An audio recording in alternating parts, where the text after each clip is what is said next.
છે કે 9 જણ દેખાય એવું કરજો નામ।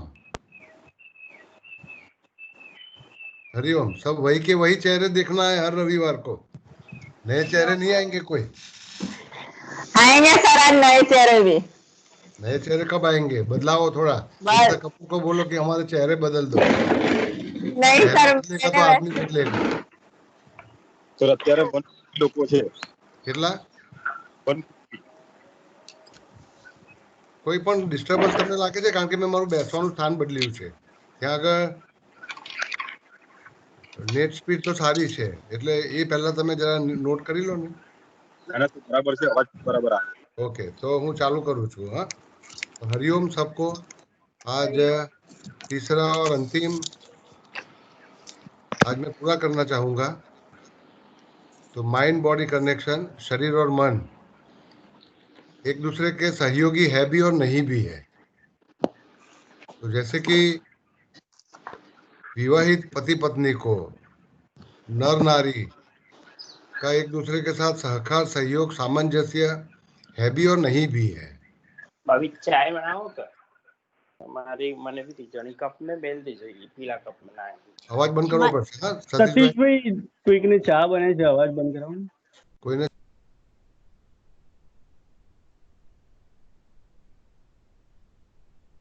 સર તમે અનમ્યુટ કરી દેજો, મેં બધાને મ્યુટ કરી દીધા છે। मैं कर दीधું। हाँ, क्या तो माइंड बॉडी कनेक्शन द्वैत और अद्वैत दो भाव से आप देख सकते हो। द्वैत का मतलब होता है mind and body are different from each other. एक दूसरे के साथ कुछ लेना देना नहीं है। मतलब कि जो जब भी आप कोई काम करते हो तो शरीर और मन एक दूसरे के सहयोगी नहीं भी बनेंगे। शरीर कुछ और काम करेगा, मन कहीं और भटकेगा। तो वो द्वैत है। द्वैत, दे आर डिफरेंट। पति पत्नी जैसे कि खान पान, रहनी सहनी, कपड़े लत्ते, घूमने फिरने की आदतों में या अपनी पसंद नापसंद में अब एक दूसरे से हमेशा अलग रहेंगे। उसी तरह शरीर और मन भी एक दूसरे से अलग है, कोई लेना देना नहीं। तो वो द्वैत कहा जाता है। द्वैत मतलब they are different from each other. और दोनों में इसको ड्यूअलिज्म कहा जाता है। ड्यूअलिज्म, दोनों के बीच संबंध है भी, जैसे पति पत्नी के बीच गहरा नाता है, बिना एक दूसरे के चला नहीं सकते। तो अद्वैत भी है दोनों का एक दूसरे के साथ सामंजस्य भी है। तो सामंजस्य का फायदा भी है और गैर फायदा भी है। तो फायदा ये है कि अगर आपका मन खुश है तो शरीर भी तंदुरुस्त रहेगा, और शरीर को कोई परेशानी है तो मन को परेशानी होगी। तो फायदा भी है, एक दूसरे की अच्छी असरों का एक दूसरे पर प्रभाव रहता है। और गैर फायदा भी है कि अगर आपको मन में कोई तकलीफ है तो उसकी परेशानी आपके शरीर को भुगतना है। तो उस अर्थ में पिछली बार हमने जो चर्चा की उसको आगे दोहराते हुए,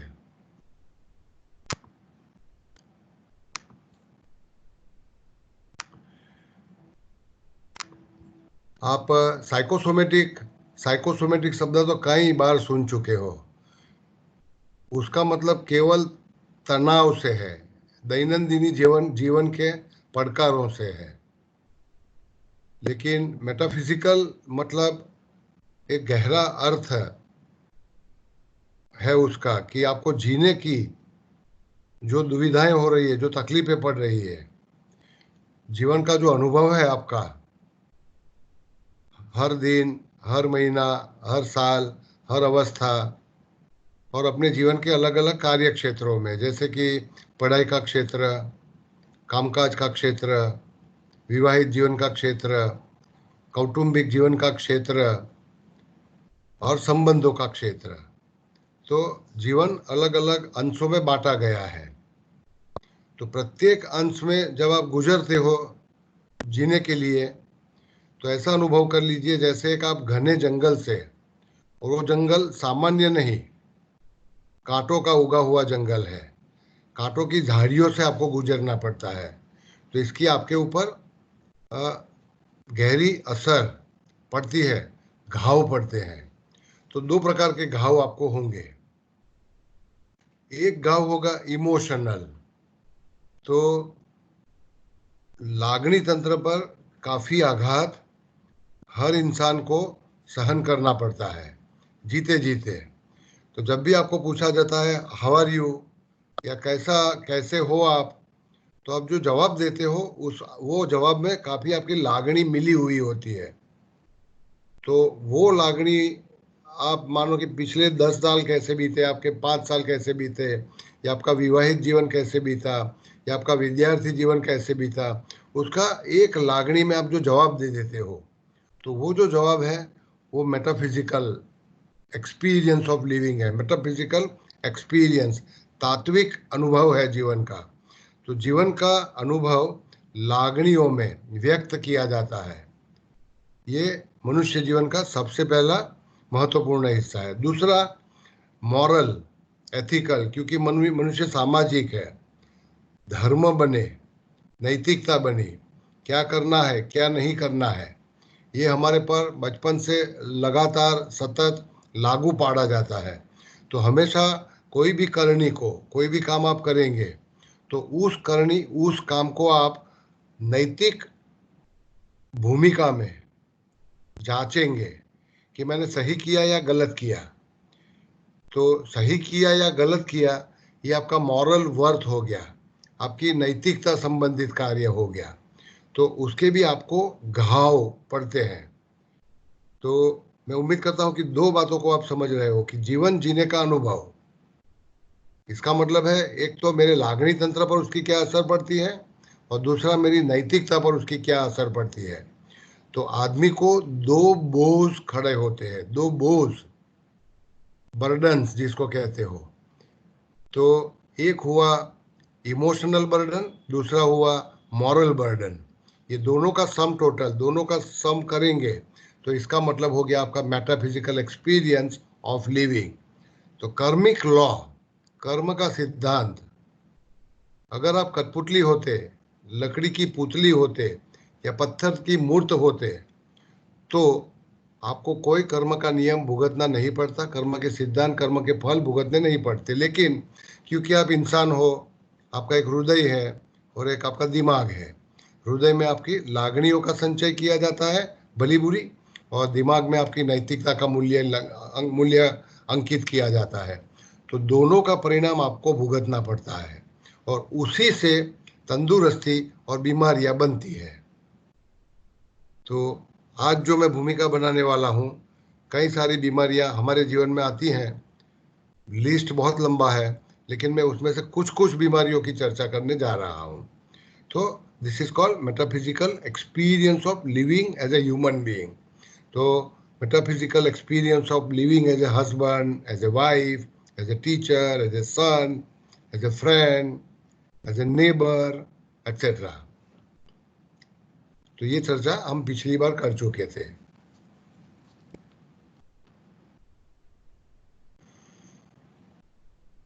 तो आज मैं चर्चा करने जा रहा हूं आपसे मेटाफिजिकल मेडिसिन क्या चीज है।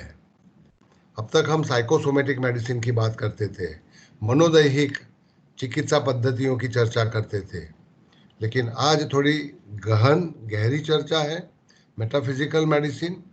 इसका प्रमुख नियम यह है कि हमारी सभी बीमारियां और सभी यातना, पीड़ा, बीमारियों को और यातनाओं को अलग करिएगा। बीमारियों का मतलब होता है physical illnesses, psychological problems, social problems of living. Suffering metaphysical है, यातना है आपकी, पीड़ा है जिसको आप कहते हो। तो प्रत्येक बीमारी और पीड़ाओं के पीछे मन जिम्मेवार है, क्योंकि मन को दो प्रकार की घाव सहन करना पड़ता है, एक इमोशनल और एक मॉरल।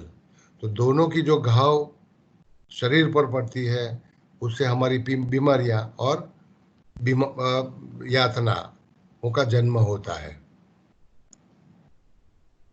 तो अपने दिमाग में जिन अनुभवों से आप गुजरते हो, उस अनुभवों से आप कुछ सोच बांध लेते हो, बना लेते हो। इसको कहते हो कि इसको कहा जाता है mental thought patterns and emotions. आप कुछ विचार बांध लेते हो, जैसे कि अगर मुझे कोई मेरे आंगन में कोई पेड़ चाहिए तो उसके लिए एक बीज बोया जाता है। जैसा पेड़ चाहता हूँ ऐसा बीज बोया जाता है। तो जैसे कि मुझे आम का वृक्ष चाहिए तो मुझे आम का बीज बोना है, और बावड़ कांटे का झाड़ चाहिए, वृक्ष चाहिए, तो उसका बीज बोया जाता है। कुछ उसी तरह आप अपने जीवन में भविष्य में तंदुरुस्त रहना चाहते हो या बीमार रहना चाहते हो, उसका एक बीज आपकी बचपन में और आपकी प्रारंभिक युवावस्था में दिमाग में बांधा जाता है। इसको मेंटल थॉट पैटर्न्स कहा जाता है, आपकी सोचने की ढंग। जैसे कि मैं कहूँगा कि पॉजिटिव थॉट है, नेगेटिव थॉट है, तो एक थॉट पैटर्न, एक विचार की ढब बन जाती है और एक लागणी तंत्र बन जाता है हमारा। तो जैसे विचार, जैसी लागणी, जैसे कि सकारात्मक विचार और सकारात्मक लागणी, तो आपकी तंदुरुस्ती अच्छी। और अगर आपके थॉट्स, आपके विचार, आपकी सोच नकारात्मक है तो आपकी लागणी और आपकी लागणी भी नकारात्मक है तो वो बीमारी का कारण बनेगा। तो एक आध 2 दिन के लिए अगर आपने कोई नकारात्मक विचार सोच लिया, जैसे कि आप 3-4 दिनों से कुछ खराब अनुभव से गुजर रहे थे, तो कुछ नेगेटिव थॉट क्षणवार के लिए, 1 दिन के लिए, 2 दिन के या 5 दिन के लिए आ गया, तो उससे कोई हानि नहीं होती, उससे तो आप बाहर निकल आएंगे। लेकिन सातत्यपूर्वक जो विचार और जो लागणी आप महीना महीना और सालों साल छोड़ नहीं पाते, जिसकी जड़ें आपके दिमाग में बहुत गहरी बन गई, वो गहरी जड़ों के परिणाम हमको खराब भुगतने पड़ते हैं। मतलब कि कंसिस्टेंट नेगेटिव थॉट पैटर्न्स जो लगातार मैं पिछले 20 सालों से, 30 सालों से मेरे दिमाग से हटा नहीं पा रहा हूँ, ये मेरी बीमारियों का कारण बनता है। तो हमारी सभी बीमारियों का जड़ हमारे मन में है, विचार प्रक्रियाओं में है, लागणी तंत्र में है। तो कोई भी बीमारी का नाम लीजिए आप, वो सभी बीमारियां, उसकी पहले जड़ बांधी जाती है, फिर इसका अंकुर निकलता है, फिर इससे एक पौधा बनता है, और फिर इससे एक बहुत बड़ा वटवृक्ष बनता है। तो जड़, अंकुर, पौधा और वटवृक्ष बीमारियों की अवस्थाएं हो गई, 4 अलग अलग अवस्थाएं। जैसे मनुष्य शरीर की अवस्था है, जड़ मतलब कि गर्भाधान, फिर पौधा मतलब छोटे बच्चे का जन्म लेना, फिर धीरे धीरे वो बच्चा बड़ा होता जाता है और वृक्ष बनता है और वटवृक्ष बनता है। उसी तरह बीमारी भी नेगेटिव थॉट पैटर्न और इमोशन, नकारात्मक विचार और नकारात्मक लागणी से जन्म लेती है, आकार लेती है और एक बहुत बड़ा वटवृक्ष बन जाता है। जब तक वो मेंटल पैटर्न आप बदलेंगे नहीं, आप ठीक नहीं हो सकते।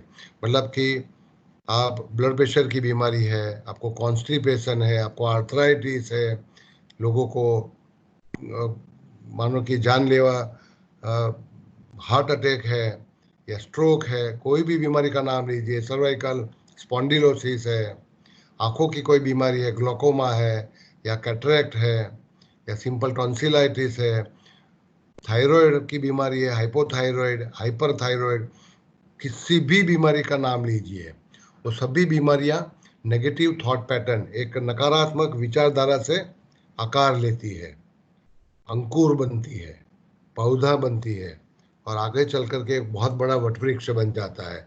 अब अगर उस बीमारी को ठीक करना है तो वो मेंटल पैटर्न, वो नेगेटिव विचारधारा बदलना आवश्यक बनता है। जब तक बदला नहीं जाता तब तक आदमी ठीक नहीं हो सकता। तो ये माइंड बॉडी कनेक्शन का आखिरी पहलू मैं चर्चा करने जा रहा हूं।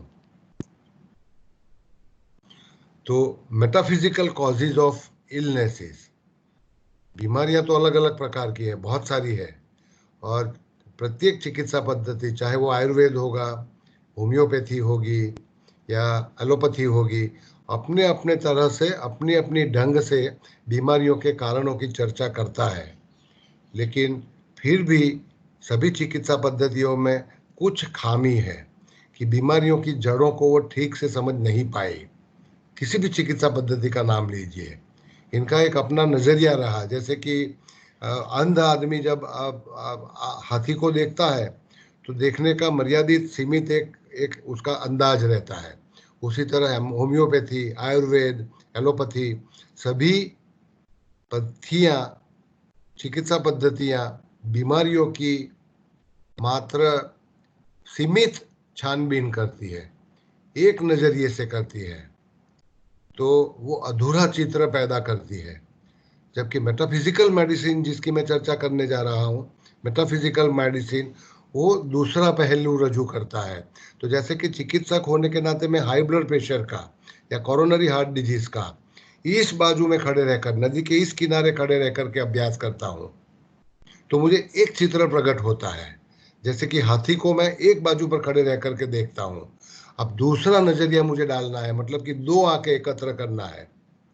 एक आंख से संपूर्ण चित्र नहीं हो सकता, तो आपको त्रिपरिमाणीय, 3 डिमेंशनल अगर बीमारी का चित्र पैदा करना है, किसी भी बीमारी का, तो आपको दोनों आंखों को काम में लगाना है। एक आपकी चिकित्सक की आंख और दूसरी आपकी मेटाफिजिकल आंख। तो चिकित्सक की आंख मतलब आप जो भी डॉक्टर होंगे, वो चाहे एलोपैथी के हो, होम्योपैथी के हो या आयुर्वेद के हो, वो एक आंख बनी। लेकिन एक दूसरी आंख अभी डालना जरूरी बन गई। पिछले 40-50 सालों में कई सारे तत्वज्ञ और मनोवैज्ञानिक और हीलरों ने इसके ऊपर काम किया। एक आध का नाम मैं अभी देने जा रहा हूँ। तो जो भी काम उन्होंने किया, उसी से मेटाफिजिकल मेडिसिन, एक तात्विक चिकित्सा पद्धति अस्तित्व में आई। तो दो आंखें जब मैं लगाता हूँ तो प्रत्येक बीमारी का एक त्रिपरिमाणीय चित्र मेरे समक्ष खड़ा होता है, और उससे मुझे पता चलता है कि बीमारियों के कारण बहुत गहरे होते हैं।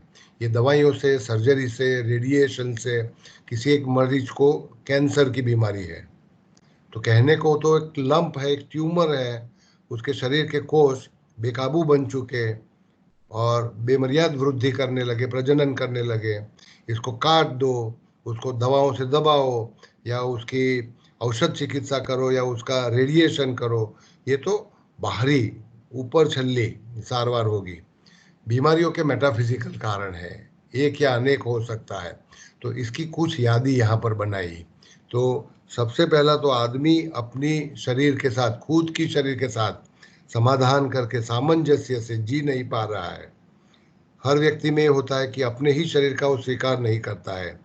दो प्रकार की भावनाएं प्रत्येक इंसान के हृदय में गाढ़ स्थान बना सकी है, गहरा स्थान बना चुकी है। एक तो ये हमेशा मानता है कि I am useless, I am worthless, मेरा शरीर मुझे पसंद नहीं है, अच्छा नहीं है। उसका कहीं ना कहीं बहाना निकालता रहता है, कारण खोजता रहता है। तो अपना शरीर खुद को पसंद नहीं है। तो शरीर तो ओशो कहते थे कि शरीर तो हमारे अस्तित्व का मूल है, जड़ है, मुख्य आधार है। आप मन और आत्मा तक तो बाद में जाइए, शरीर को पहले स्वीकार करिए। और हर इंसान अपने शरीर को स्वीकार नहीं करता और उसके साथ सामंजस्य से नहीं जी पाता है। जैसा है वैसा स्वीकार नहीं कर पाता है, उसमें बीमारियों की जड़ है। तो ये फिजिकल, अपना शरीर आप स्वीकार नहीं कर पाए। दूसरा, गांधी जी कहते थे कि हर व्यक्ति अपने दिमाग में एक कुरुक्षेत्र आरंभ कर चुका है, तुमुल युद्ध करता है खुद के ही अंदर। अगर आपको सिगमंड फ्रॉइड का मॉडल याद होगा, तो इसमें आपकी ईड और सुपर ईगो, ईड है जो आपका बच्चा और सुपर ईगो है जो आपका नैतिक हिस्सा, वो दोनों अंदर लगातार तुमुल युद्ध करते रहते हैं। तो ईड मतलब आपका कौरव, 100 कौरव, और सुपर ईगो मतलब धर्म, मतलब पांडुपुत्र। तो ये दोनों के बीच आपकी दिमाग में लगातार एक मानसिक घर्षण होता रहता है। ये करना चाहिए, ये नहीं करना चाहिए, मैं गलत कर रहा हूँ, ये मैं अच्छा कर रहा हूँ। तो इसको मेंटल वॉरफेयर कहा जाता है।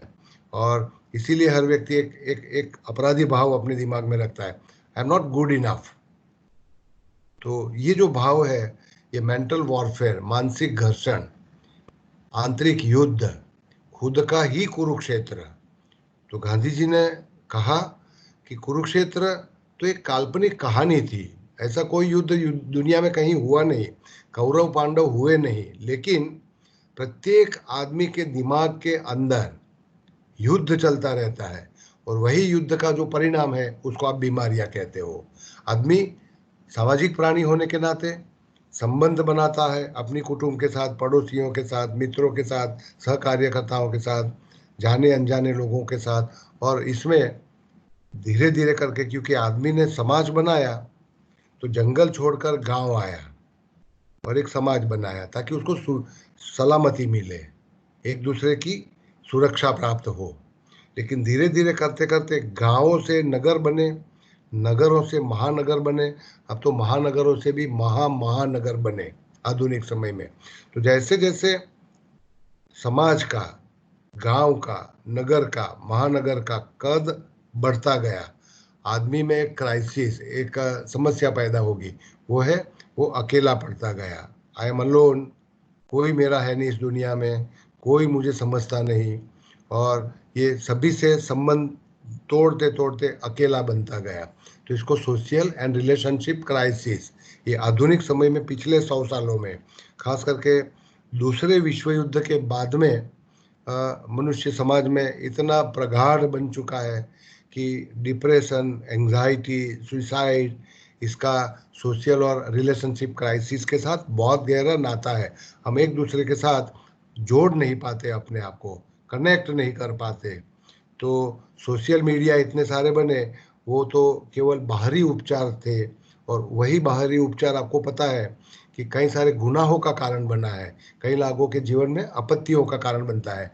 लेकिन सच्चे संबंध, गहरे संबंध, जिसको आत्मीय संबंध, तो आत्मीयता इंसान खो बैठा है भौतिकता की दौड़ में। तो ये एक मेटाफिजिकल कॉज है कि इससे आपकी एक इमोशनल क्राइसिस पैदा होती है, मैं अकेला हूँ, आई एम अलोन, और इससे कई सारी बीमारियां होती है। फिर ट्रोमेटिक लाइफ एक्सपीरियंसेस, जीवन में कई सारे नेगेटिव अनुभव होते हैं हमको, कुछ की मैं आपको लिस्ट दे सकता हूँ, पूरी तो मैं चर्चा नहीं करना चाहूँगा, लेकिन कुछ अनुभव अगर मैं देखता हूँ, मैं कहीं से ढूंढ पाऊँ तो।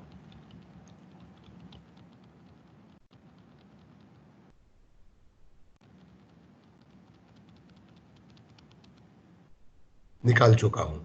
तो कोई भी अनुभव, जैसे कि आपने शादी किया, किसी का डाइवोर्स हुआ, किसी के जीवन में बच्चे का जन्म हुआ, किसी स्वजन का मृत्यु हुआ, किसी से संपत्ति के बंटवारे के बारे में कोर्ट कचहरी का मामला हुआ, और कई सारे किसी कोई कोई खास व्यक्ति की आपके जीवन में बीमारी आई, या आपको नौकरी से निकाल दिया गया, या आपके धंधे में आपकी खोट आई, तो ये जीवन के नेगेटिव, आघातजनक, ट्रोमेटिक एक्सपीरियंसेस है। इसका हमारे जीवन पर बहुत गहरा प्रभाव पड़ता है। तो कहने को तो 2 महीने में उस हादसे से मैं बाहर निकल आया, लेकिन उसका एक एक गहरा असर मेरे इमोशनल सिस्टम पर पड़ा, मेरी लागणी तंत्र पर पड़ा। जो आपकी चित्त जिसको कहते हो, अनकॉन्शियस माइंड जिसको कहते हो, उसमें वो घाव भरा नहीं, बाहर का घाव भर गया। आपको आर्थिक नुकसान या घाटा हुआ था, वो आपने भर दिया। किसी के साथ आपकी संपत्ति के बंटवारे का झगड़ा था, वो तो आपने कोर्ट कचहरी में जाके या किसी का समाधान, किसी की सहायता लेकर के आपस में समझावट कर ली। लेकिन जो घाव पड़ा आपकी हृदय को, वो आपकी चित्त में संचय किया जाता है, और धीरे धीरे करके वही भविष्य में कोई ना कोई एक बीमारी का कारण बनती है। तो ट्रोमेटिक लाइफ एक्सपीरियंसेस उसकी बहुत बड़ी यादी बनाई हुई है, कुछों की मैंने आपसे चर्चा की, और ये सभी अनुभवों के कारण आपके दिमाग में नकारात्मक विचार और लागणी वो का स्थान बनता जाता है। तो negative thoughts and negative emotions, इससे आपकी जो साइकिक और लाइफ एनर्जी है, जिसको आप मानसिक शक्ति कहते हो और जीवन शक्ति कहते हो, तो उसको बहने के लिए मुक्त प्रवाह चाहिए, कोई रोक टोक नहीं होनी चाहिए। लेकिन एक नेगेटिव थॉट हो गया, एक नेगेटिव इमोशन बन गया, जैसे कि शादी जीवन में परस्पर अविश्वास का वातावरण बना, तो वो अविश्वास आपकी मानसिक शक्ति को और जीवन शक्ति को अवरोध पैदा करती है, और इससे आपका आंतरिक सिस्टम, खास करके रोग प्रतिकार तंत्र, अंतःस्रावी तंत्र और चेता तंत्र तहस नहस हो जाते हैं, और इसी से बीमारियों का प्रारंभ होता है। तो flow of psychic and life energy, तो खास करके मेटाफिजिकल मेडिसिन में जीवन की सभी बीमारियों के लिए ये 5 कारण जिम्मेवार माने गए। तो जब भी आप किसी बीमारी का या बीमार व्यक्ति का हिस्ट्री पूछते हो, विगत लेते हो, तो आपको ये 5 को ध्यान में रखते हुए कुछ माहिती एकत्र करना पड़ता है। इससे आपको पता चलेगा कि इसके जीवन में क्या दुविधा हुई जिससे ये बीमारी पैदा हुई। तो मनुष्य जीवन रहा, प्राणियों के जीवन से अपने जीवन की तुलना करिए आप थोड़ा।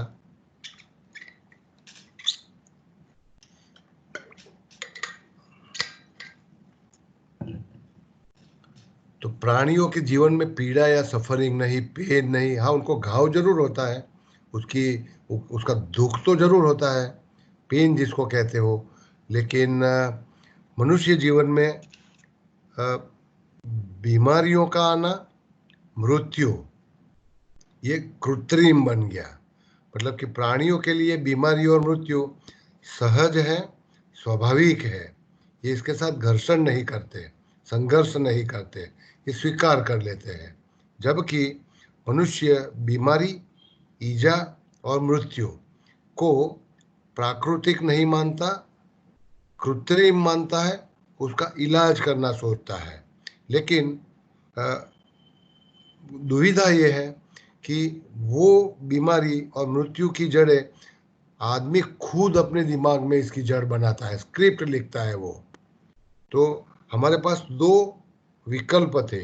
एक विकल्प था खुशी का जीवन जिए, सुखपूर्वक जीवन जिए, प्रसन्नता का जीवन जिए, ये विकल्प रहा बचपन से लेकर आज तक। और दूसरा विकल्प रहा दुखी जीवन जिए, बीमार जीवन जिए और मृत्यु को नजदीक लेके आए। तो 2 में से कम नसीब से भगवान बुद्ध ने कहा कि सभी इंसान suffering, pain, disease and death ये पसंद करते हैं, और बचपन से ही एक ऐसी स्क्रिप्ट बनती जाती है। जैसे कि मैं एक पिक्चर बनाने जा रहा हूँ, एक नाटक डायरेक्ट करने जा रहा हूँ, तो उसका एक स्क्रिप्ट लिखाना पड़ता है। तो स्क्रिप्ट जो बनाते हो उसी के आधार पर पूरा मूवी बनता है, पूरा नाटक बनता है। तो उसमें मोड़ आएंगे, उसमें घटनाएं बनेगी, उसमें परिणाम आएगा। तो कोई भी नाटक सुखद होगा या दुखद होगा, ये पहले से तय किया गया है, उसकी स्क्रिप्ट कथानक में लिखा गया है। तो उसी तरह आदमी पूरा अपना जीवन कैसे बिताएगा ये अपनी स्क्रिप्ट में तय कर लेता है, और ये स्क्रिप्ट तय की जाती है 4 साल से लेकर 8 साल की आयुष्य के बीच। मतलब कि पहले 4 सालों में, जन्म से 4 सालों तक आप अपने कुटुंब और माता पिता से जिस अनुभवों से गुजरे, उन्हीं अनुभवों के आधार पर आप एक कहानी लिखने को बैठे। जन्म से 4 साल तक कुटुंब ने आपको प्यार दिया, दुलार दिया, सलामती दी, हूंफ दी, या प्यार नहीं मिला, हूंफ नहीं मिली, सलामती नहीं मिली, अच्छा वातावरण कुटुंब में नहीं मिला, आपका स्वीकार किया गया, आपका स्वीकार नहीं किया गया, आपको अपनी क्षमताओं को बनाने का प्रोत्साहन दिया गया, नहीं दिया गया। मतलब 2 अलग अलग परिस्थितियों से गुजरते हो आप, और उन परिस्थितियों से गुजरते गुजरते आप कुछ संकल्प बीज बना लेते हो, और उस संकल्प बीजों के आधार पर एक कहानी लिखते हो। वो कहानी लिखी जाती है 4 साल से लेकर 8 साल की आयुष्य में। तो 4 साल से 8 साल की आयुष्य में आप अपने जीवन की एक कथानक लिखते हो, जिसको स्क्रिप्ट कही जाती है, लाइफ स्क्रिप्ट कही जाती है, जीवन कथानक कही जाती है। तो ये तय करेगी अब भविष्य में कि आपका अभिनय कैसा होगा। परीक्षा आएगी तब, जीवन में कठिन समय आएगा तब आप क्या अनुभव करोगे, या आप तंदुरुस्त रहेंगे या बीमार रहेंगे, समृद्ध बनेंगे या कंगाल बनेंगे, आपकी सेहत कैसी रहेगी, ये सब निर्माण किया जाएगा। आपके आपके पात्र के नाम क्या स्क्रिप्ट आपने बचपन में लिखी, तो लिखने वाले आप खुद ही और डायरेक्ट करने वाले भी आप खुद ही। और आप वही जीवन जीते हो, जैसे कि निष्फल जीवन जीते हो कि सफल जीवन जीते हो, आप तंदुरुस्त जीवन जीते हो कि नादुरुस्त जीवन जीते हो, आप समृद्ध बनते हो या कंगाल बनते हो, या आपकी स्क्रिप्ट पर तय है। आपकी जीवन की आउटकम जिसको कहते हो, परिणाम जिसको कहते हो, ये परिणाम आपने बचपन में जो स्क्रिप्ट लिखा उसके ऊपर आधारित है। लेकिन मेरा प्रमुख आज की चर्चा का विषय रहेगा, क्योंकि हम योग शिक्षक है, योग थेरापिस्ट है, तो लाइफ स्क्रिप्ट हमारी तंदुरुस्ती में बीमारियों को कैसे आकार देती है उसकी अभी मैं चर्चा करने वाला हूँ। तो यहाँ पर एक मुद्दा मैं आपके समक्ष प्रस्तुत कर चुका, तो थोड़ी सी चर्चा, और फिर मैं कुछ बीमारियों के नाम लेने वाला हूँ और उन बीमारियों के कारणों की आपके साथ चर्चा करने वाला हूँ। और ये जो भी मैं तैयार कर चुका हूँ आपको सबको आपकी ग्रुप पर रखा जाएगा, आप इसका अभ्यास कर सकते हो बाद में। तो कुछ चर्चा है, मैं मानता हूं कि चर्चा बहुत गंभीर भी है, मैं हंस करके नहीं कह सकता, और आपके दिमाग को थोड़ा ढंढोलने वाली भी है। फिर भी अगर आपके कोई सवाल होंगे तो। हेलो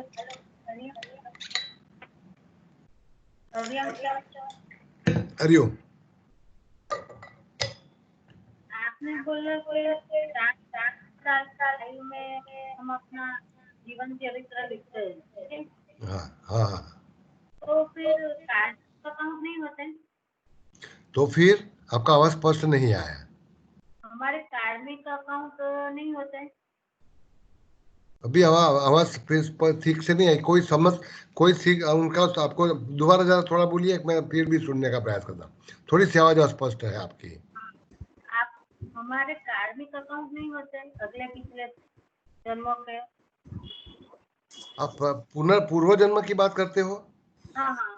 हाँ, नहीं नहीं नहीं, जो मैं पहले स्पष्ट कर चुका हूँ कि मैं पूर्व जन्म में विश्वास नहीं करता, और जब तक उसका तात्विक परिणाम मुझे प्रमाण नहीं मिलता, मैं पूर्व जन्म की अपने वर्तमान बीमारियों में कोई भूमिका है कि नहीं, इसको मैं वैज्ञानिक रूप से आपसे चर्चा नहीं कर सकता, है ना। प्रमाण चाहिए ना मुझे, तो जितने प्रमाण मिले उसकी मैं चर्चा आपसे कर रहा हूँ इस समय। तो पूर्व जन्म को मैं इससे फिलहाल छोड़ रहा हूँ, है ना, क्योंकि आधुनिक विज्ञान और मेटाफिजिकल मेडिसिन इसका स्वीकार नहीं करते। ओके, और कोई सवाल? हरिओम सर। हरिओम। सर जैसे आपने बताया ना कि हेडेक है, हाई ब्लड प्रेशर है, कोरोनरी हार्ट डिसीज, ये सारे सब डिसीज ये अपने साइकोसोमेटिक डिसीज रहते हैं। साइकोसोमेटिक तो नहीं, ये अभी मेटाफिजिकल कहेंगे। आपको अरे एक हाँ दूसरा सॉरी शब्द दे चुका हूँ, मेटाफिजिकल हाँ नहीं। मेटाफिजिकल, या सॉरी मेटाफिजिकल। हाँ तो हाँ। सर ये जो स्किन के डिसीज रहते हैं, जो स्किन पे होते हैं, वो भी इसका पार्ट बन सकते हैं? मैं एक विनती विज्ञप्ति या गुजारिश ये करता हूँ कि अपनी कोई बीमारी है या आपके कुटुंब में किसी को कोई बीमारी है, तो इसका सीधा संबंध इसके साथ जोड़ना चालू मत करिए। हाँ, नहीं सर, पहले एक्चुअली मैं सिद्धांत तो मैं बना चुका, अब मैं समझा चुका, मैं समझ चुका आपको। मैं एक सिद्धांत तो बना चुका, कोई भी बीमारी लो आप, सिंपल मुहासे से लेकर एड्स तक की बीमारी, और सिंपल कॉमन कोल्ड से लेकर कोरोना से लेकर कोविड से लेकर सार्स से लेकर कैंसर तक की कोई भी बीमारी, सभी बीमारियों में मेटाफिजिकल जड़ है और है। वो सिद्धांत तो मैं बना चुका।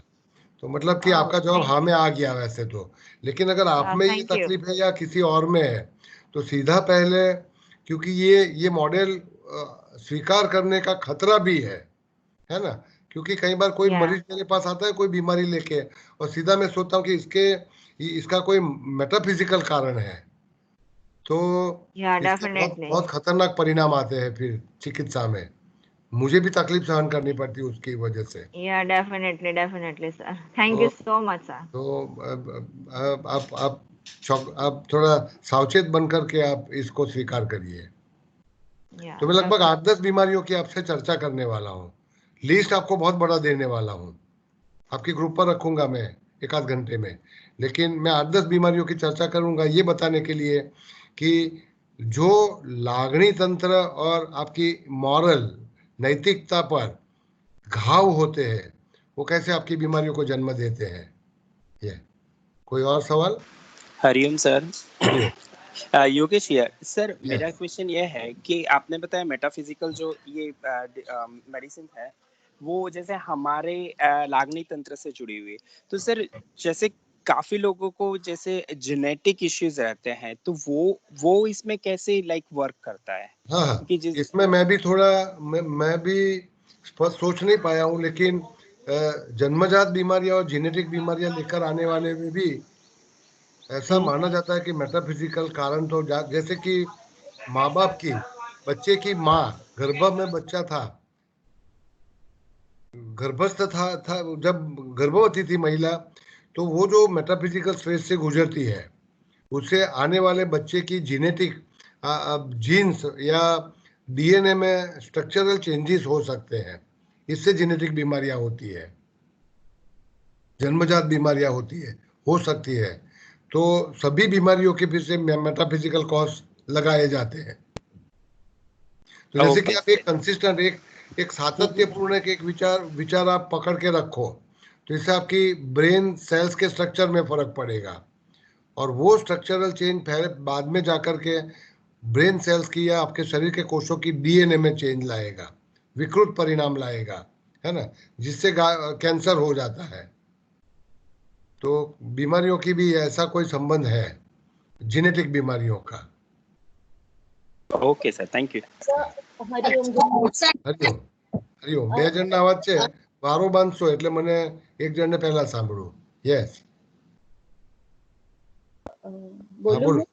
યસ, ઓકે સર, હમણાં જે ડિસ્કશન ચાલતું હતું એની પર જ હું કહું છું કે હા. હું જેનેટિક ડિઝીઝ ને એકચ્યુઅલી ખાલી એટલે મારો તર્ક છે કે મને એવું લાગે છે કે બધી જ વસ્તુઓ આપણી લાગણીઓથી જ છે, તો એ સાચું ખરું? કારણ કે જેનેટિકમાં હું એટલું નથી માનતી કે એ ટ્રાન્સફર, જો આપણે મેટાફિઝિકલ ડિઝીઝ ને બધા હું જોઉં, જે લિસ્ટ ઓફ ડિઝીઝ જોઉં, તો જનરલી આપણા પેટર્ન, સાયકોલોજીકલ પેટર્ન કે પ્રી નેટલ, નેટલ કે પોસ્ટ નેટલના જે બી ઇશ્યુઝ હશે એનાથી હું એમને રિલેટ કરું છું. તો એ જેનેટિક માટે હું થોડી કન્વિન્સ નથી કે એ ફાધર મધરથી જ ટોટલી ટ્રાન્સફર થઈ જાય છે. એ બધા લાગણીઓ સાથે જોડાઈને કંઈક એમાં મને એવું લાગે છે કે થાય છે.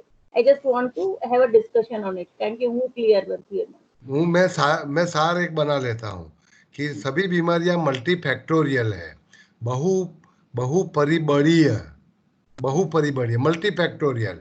कोई एक कारण, जैसे कि सिंपल मेटाफिजिकल रीजन से कोई बीमारी नहीं होती, इसमें वातावरण, जीवन शैली, mental patterns and emotions, metaphysical जिसको मैंने कहा आपको, जेनेटिक्स, है ना, बहुत सारी चीजें एक दूसरे के साथ, जैसे कि कैंसर के लिए धूम्रपान, फिर मेटाफिजिकल पैटर्न, फिर वातावरण, कौटुंबिक, जेनेटिक इनहेरिटेंस, ये सब एक साथ में जिम्मेवार होते हैं।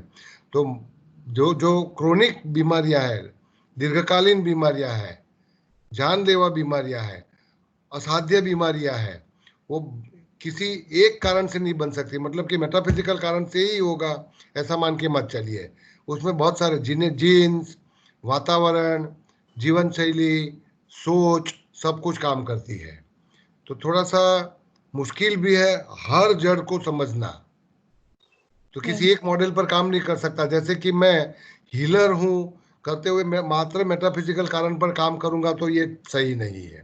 आपको मल्टीपल चश्मे लगाने होंगे, है ना, अलग अलग चश्मों से देखना होगा। संधीबेन, જાગૃતિ, હા, thank you very much sir, thank you very much. Sandhiben, તમારો સવાલ છે, પછી આપણે થોડું પછી ચાલીએ થોડા સવાલો.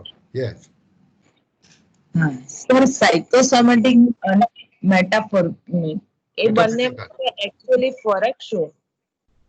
બહુ મોટો ફેર ગઈ વખતે ચર્ચામાં કર્યો છે, એટલે હું હવે વધારે વિસ્તાર નહીં કરીશ, પણ साइकोसोमेटिक का मतलब होता है जीने का दैनंदिनी तनाव या पड़कार।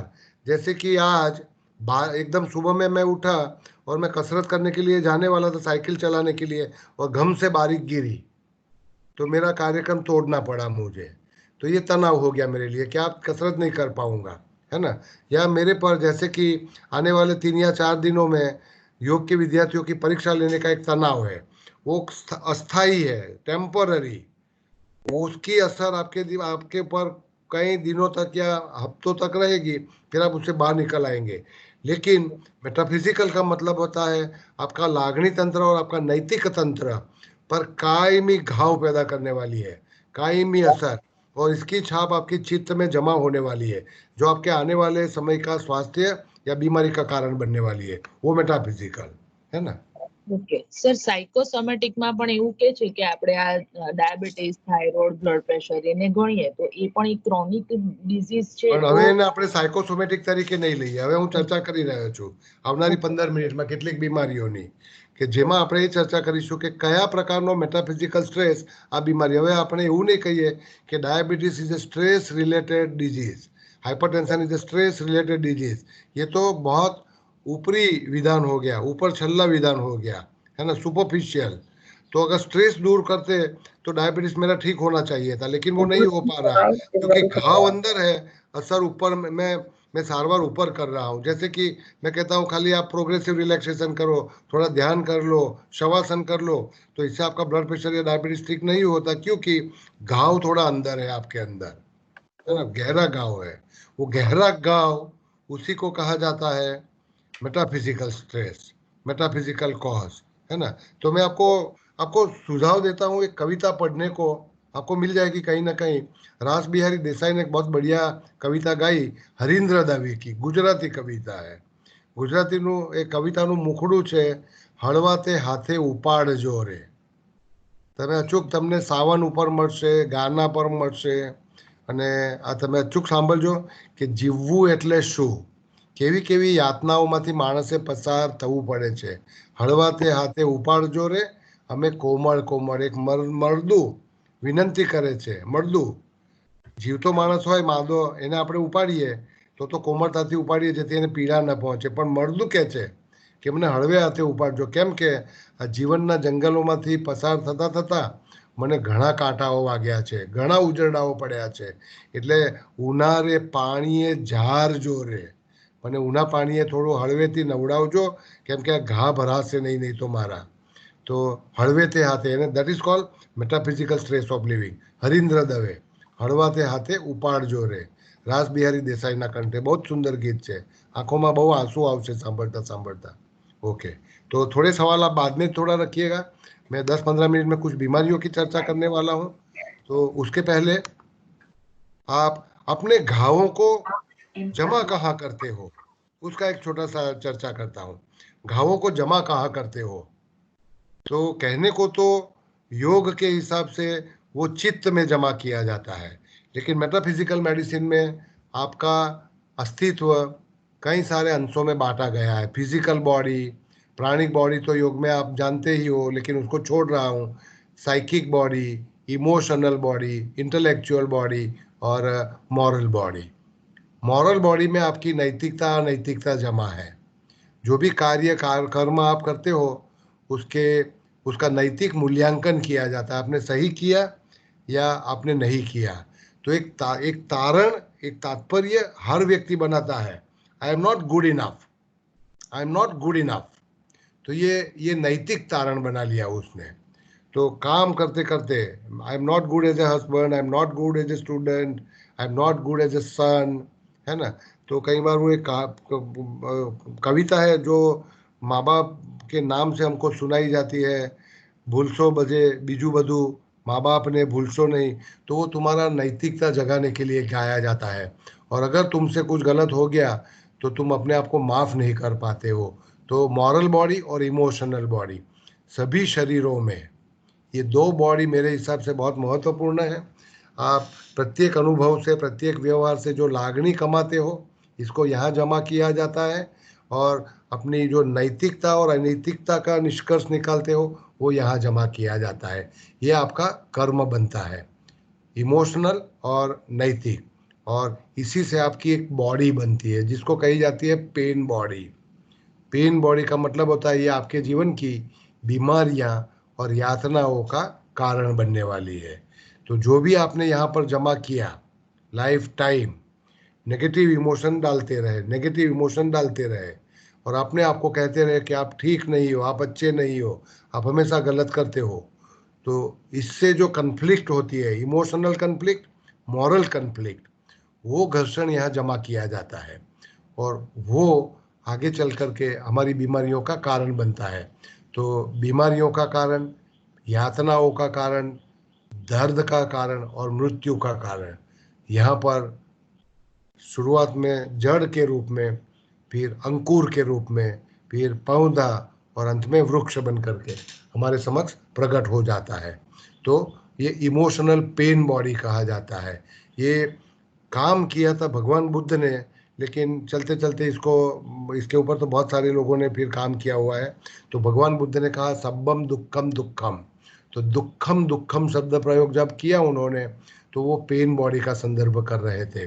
फिर आधुनिक समय में एक हार्ट टूली सहित कई सारे लोगों ने, ये किताब का नाम बाद में मैं आपको संदर्भ में देने वाला हूँ, एक हार्ट टूली ने इसके ऊपर बहुत काम किया हुआ है कि इमोशनल बॉडी आपके रोगों का कारण और मृत्यु का कारण कैसे बनती है। तो this is called your emotional pain body. इसके साथ आपका मॉरल वर्थ, आपका मॉरल बर्डन, आपका नैतिकता अनैतिकता भी जमा है। तो जैसे कि मैं कुछ गलत कर रहा था या मैं कुछ ठीक से नहीं कर पाया, तो इससे गिल्ट पैदा होता है, एक अपराधी भाव, गुनाहितता पैदा होती है, वो यहाँ जमा हो जाएगी। तो सभी शरीरों में मेरे हिसाब से मेटाफिजिकल एक्सपीरियंसेस के लिए मॉरल बॉडी और इमोशनल बॉडी सबसे महत्वपूर्ण है। तो इसके आधार पर मैं आपको कुछ बीमारियों की चर्चा करने वाला हूँ। काफ़ी चीज़ें मैं छोड़ रहा हूँ ताकि जैसे कि पहले कुछ सिम्टम्स लेंगे, चिन्ह लेंगे, जैसे कि कॉन्स्टिपेशन है। तो कॉन्स्टिपेशन क्यों होता है? तो भौतिक कारण दिया जाएगा आपको कि आप रफेज, रेशा तत्व, होल ग्रेन्स नहीं लेते, आपकी मल त्याग की आदत अनियमित बना चुके हो। तो जीवन शैली से संबंधित, आहार से संबंधित इसको माना जाता है। लेकिन इसकी मेटाफिजिकल कॉज, प्रोबेबल कॉज यहाँ पर आया, वो मेटाफिजिकल कॉज है।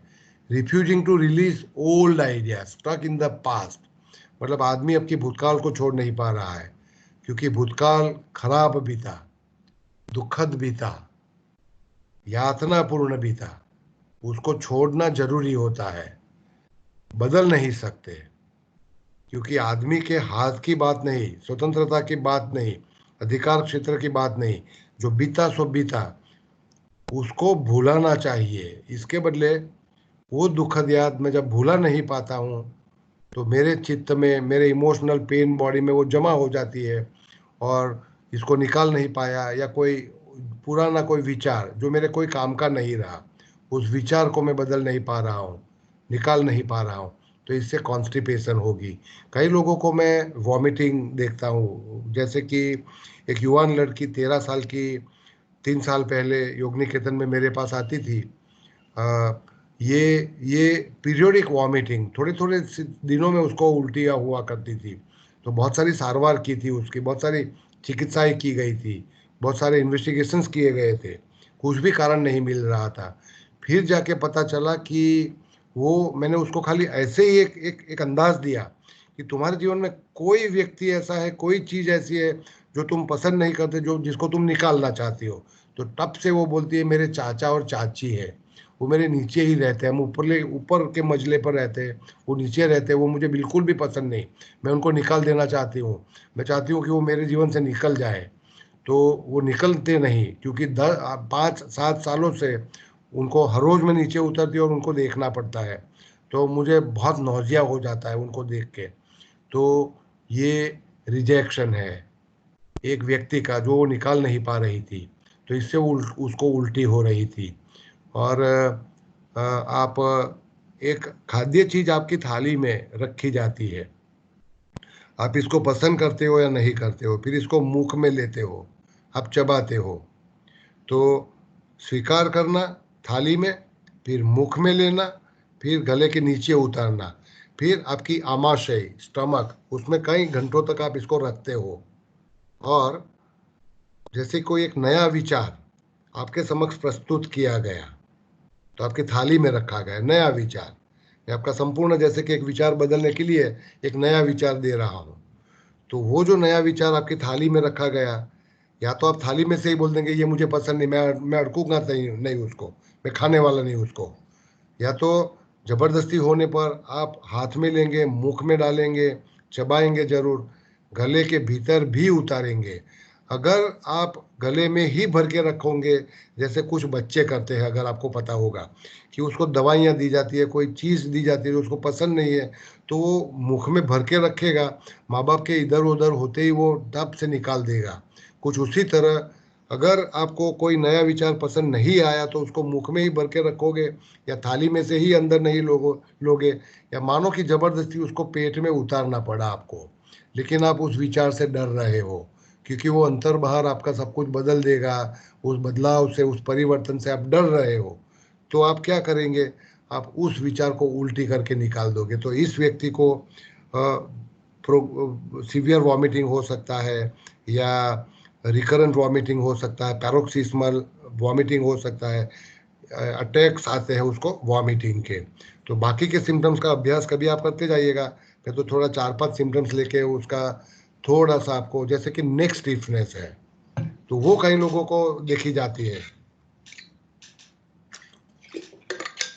अगर सर पर भारी वजन उठाने वाले लोगों को स्टिफनेस हो जाए तो मैं समझ सकता हूँ, लेकिन युवान व्यक्तियों को होता है, विद्यार्थियों को होता है, उनको क्यों होता है?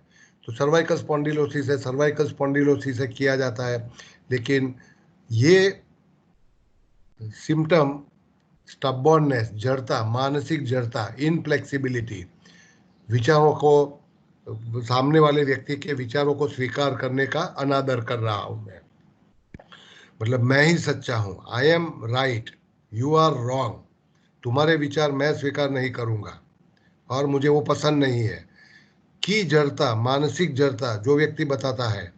तो हर एक विचार की 4 पहलू होती है, प्रत्येक पहलू से उसको देखना चाहिए। मेरा विचार ये है, लेकिन आपका विचार क्या है? तो मुझे सामंजस्य पूर्वक ये सुनना चाहिए। लेकिन अगर मैं सुनने को भी राजी नहीं और मैं तुरंत तुम्हारा अनादर करता हूँ, तुम झूठे हो, तुम गलत हो, मैं तुम्हारे विचार को स्वीकार नहीं कर सकता, तो जो लोग जड़ होते हैं अपने विचारों में, उनको नेक स्टिफनेस हो सकती है। अनिद्रा का मतलब होता है आप डर रहे हो, क्योंकि रात को सो जाऊंगा, बाद में क्या होगा मेरा। तो डर के कारण जिनकी चित्त ग्रंथि में डर भरा हुआ है, जीवन मुझे संभालेगी, रात को मैं सोता हूँ, रिचार्ज होकर सुबह में उठूंगा, ताजा माजा बनूंगा और कल की जीवन प्रक्रिया हाथ धरूंगा। लेकिन मानो कि कल कुछ हो गया, मेरा आर्थिक घाटा हो गया, मेरा जीवन सही नहीं चला, मेरा बीमारी आ गया, या मुझे खाना नहीं मिला, तो जीवन आपके लिए सब कुछ प्रबंध करती है, लेकिन मनुष्य ने सामाजिक जीवन बना लिया। सामाजिक जीवन में आपको कई सारी चीज़ों का प्रबंध करना पड़ता है, जैसे कि बुढ़ापे में आप क्या करेंगे, बीमार पड़ेंगे तो आप क्या करेंगे, जब आपके बच्चे विदेश चले जाएंगे और आप इधर अकेले रहेंगे और बूढ़े होंगे, बीमार होंगे, तो तुम्हारी देखभाल कौन करेगा। ये सब सामाजिक समस्याएं हमने खड़ी कर ली। तो इसके कारण आने वाले समय के लिए एक प्रकार का मैंने डर और असलामती बना लिया। तो आने वाले समय की डर और असलामती आपके लिए अनिद्रा का कारण बन सकती है। महिलाओं को जो समस्याएं होती है, वो मासिक स्राव संबंधित होगी, या स्तनपान संबंधित होगी, या स्तन संबंधित, जैसे कि ब्रेस्ट कैंसर है, वाइट डिस्चार्ज है, एक्सेसिव मेंस्ट्रुअल फ्लो, या तो पेनफुल मेंस्ट्रुअल फ्लो, ये सब जो है वो अपना नारीत्व, स्त्रीत्व और नारीत्व दो शब्द है। स्त्रीत्व जो है नर और मादा, स्त्री और पुरुष, और नर और नारी, मैं 3 शब्द अलग अलग बोल रहा हूँ। स्त्री और पुरुष ये अलग है, लेकिन सबसे पहला होता है नर और मादा, तो वो प्राणियों में होता है। जेंडर, लिंग, लैंगिक तफावत, वो केवल बायोलॉजिकल है। नर और मादा बायोलॉजिकल है। स्त्री पुरुष सेक्स के कारण बना, लेकिन उसको थोड़ा ऊपर ले जाएंगे तो आप नर और नारी बनेंगे। तो हर व्यक्ति में नर और नारीत्व है, अर्धनारीश्वर भी है हम। तो हर व्यक्ति को सबसे पहले तो अपना नर या नारीत्व, स्त्री या पुरुषत्व स्वीकार करना होता है। तो समाज ने महिलाओं को, नारियों को हीन समझा, मासिक स्राव इत्यादि को अपवित्र समझा, और एक अपवित्र भावना दिमाग में गिल्ट भर दिया, और इससे स्व का अस्वीकार किया जाता है। इसमें कई सारी फीमेल हेल्थ प्रॉब्लम्स का संबंध होता है। तो मेंस्ट्रुअल प्रॉब्लम्स देखेंगे आप तो स्त्रीत्व का अनादर, नारीत्व का अनादर, महिला होने का, स्त्री होने का गिल्ट, फियर, और एक नेगेटिव मान्यता कि मेरे गुप्त इंद्रिय और मेरा मासिक स्राव अपवित्र है, और मैं पापी हूँ, तो महिलाओं को पापी बनाया गया। तो इसके ऊपर तो यीशु ने बहुत सारी, यीशु ख्रिस्त ने बहुत सारी बातें बताई थी उस जमाने में कि फीमेल सेक्स वर्कर्स, उनके साथ समाज जो वर्ताव कर रहा था तो कितना गलत था। तो ये मेंस्ट्रुअल प्रॉब्लम का कारण है। मेनोपॉज की समस्याएं आजकल बहुत बनजम खड़ी हो जाती है। मेनोपॉज मतलब रजोनिवृत्ति, जो 50 साल के आयुष्य में होती है। तो एक स्त्री है, एक नारी है, जिसका एक सामाजिक स्थान था अपने कुटुंब में, और ये अब तक अपने बच्चों की, कुटुंब की, पति की परवरिश कर रही थी। अब ये मेनोपॉज में आई तो अब उसको लगता है कि मैं अब निकम्मी बन गई, मेरा कोई काम नहीं रहेगा, अब बच्चे शादी कर लेंगे, व्यवसाय करने लगेंगे, मेरा कोई स्थान रहेगा नहीं, किसी को मेरी ज़रूरत रहेगी नहीं, I am no more being wanted. तो अपनी बढ़ती हुई उम्र का वो स्वीकार नहीं कर पाती है और खुद का स्वीकार करने लगती है। तो महिलाओं में सभी स्वास्थ्य समस्याएं, हाई ब्लड प्रेशर, हड्डियों का कमजोर होना, ऑस्टियोपोरोसिस, हड्डियों का टूटना, और coronary heart disease, cancer, depression इत्यादि मेनोपॉज में ज़्यादा देखने को मिलती है। इसी तरह से आप डायबिटीज़ को लीजिए तो दिमाग में कोई ना कोई कड़वाहट भरी हुई है, कड़वाहट। लेकिन सबसे बड़ी बात यह है कि जीवन का मोड़ में बदल नहीं पाया। जैसे कि मैं, शादी और शिक्षा, ये दो नाजुक निर्णय थे मेरे जीवन में। तो वो निर्णय लेने के पहले मेरे पास जो अधिकार होना चाहिए था वो नहीं था, तो मैं गलत निर्णय ले चुका। तो ये शादी किया, इसके बदले नहीं किया होता, ये पढ़ाई की, इसके बदले ये पढ़ाई नहीं करता, या ये नौकरी स्वीकार करी, वो उसके बदले वो मैं कुछ अलग करता। तो व्हाट माइट हैव बीन का मतलब होता है एक शेख तरंगी विचार, एक शेख चल्ली विचार कि ये मैं कर चुका, इसके बदले वो मैं नहीं करता तो मेरा जीवन अलग होता, मोड़ बदलता, धारा बदलती। लेकिन जो हुआ, जो निर्णय किया, उस निर्णय को सर पर चढ़ाओ और अपना जीवन बनाओ। वो जो लोग नहीं कर पाते और भूतकाल में फंसे रहते हैं कि मैं गलत निर्णय कर चुका, इसलिए मेरे जीवन में दुख ही दुख है, कड़वाहट भरी, तो ये लोग डायबिटीज़ के मरीज बनते हैं। जो लोग जीवन में खुशी नहीं मना पाते, केवल उनको भौतिकता चाहिए, धन संपत्ति चाहिए, सत्ता चाहिए, अधिकार चाहिए, जीवन में तरक्की करना है, लेकिन खुशियों का भोग देते हुए, तो clogging the channels of Joy, atherosclerosis नाम की एक बीमारी होती है। फ्रैक्चर हड्डियों का है। तो हो सकता है कि ये लोग अपने जीवन में अपनी जो, जैसे कि पिता है, बॉस है, ससुर है, ऐसी कोई अथॉरिटी से नाराज है, उसको ये दंडना चाहते हैं, ये उसके साथ बदला लेना चाहते हैं। तो हो सकता है कि ये अपनी हड्डियों का उपयोग करते हैं, मानसिक रूप से, मेटाफिजिकल रूप से, और हड्डियों का लड़ाई में उपयोग करेंगे तो तलवार टूटेगी, भाले टकराएंगे, है ना, तीर टकराएंगे, और कोई ना कोई तीर तो टूटना ही है। तो बदला लेने के लिए, अपना गुस्सा निकालने के लिए, जो सत्ता पर बैठी व्यक्ति मेरी इच्छानुसार मुझे करने नहीं दे रही, जैसे कि मैं किसी महिला से बात करता था कि 3-4 हफ्ते पहले कि वो कुछ नौकरी करना चाहती थी और घर में किसी ने नहीं करने दिया, उसको छोड़ने का मजबूरी पैदा किया गया। तो उसके दिमाग में जो गुस्सा भरा था, उससे उसकी रिस्ट जॉइंट में एक हड्डी टूटी। तो फ्रैक्चर हड्डी मतलब आपका गुस्सा, अपना काम करने से, अपनी इच्छा पूरी करने से आपको जो रोक रहा है उसके प्रति। तो ये कुछ बीमारियों का मैं उल्लेख करता हूँ, सभीयों का करना मेरे लिए असंभव है, क्योंकि अंतिम 15 मिनट में मैं थोड़ा एक प्रिस्क्रिप्शन की भी चर्चा करने वाला हूँ कि कैसे आप ये सब सही करेंगे।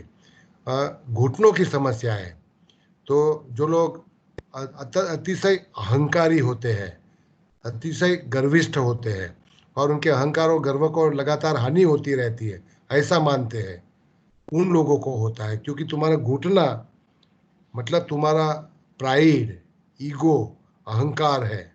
जब तुमको किसी व्यक्ति के घुटना पड़ना पड़ता है, इसका मतलब है तुमने अपनी हार स्वीकार कर ली। तो जहाँ जहाँ भी तुम हार स्वीकार करते हो, आपका अधिकार, आपका अहंकार और आपका गर्व नष्ट हो गया। तो ये इसका कारण आपका घुटनों में हो सकता है। आप हार स्वीकार करना नहीं चाहते, आप अक्कड़ रहना चाहते हो तो भी घुटनों का प्रॉब्लम हो सकता है। और इनफ्लेक्सिबल है, जड़ व्यक्ति है, उन लोगों को घुटनों का समस्या बहुत ज़्यादा हो सकता है।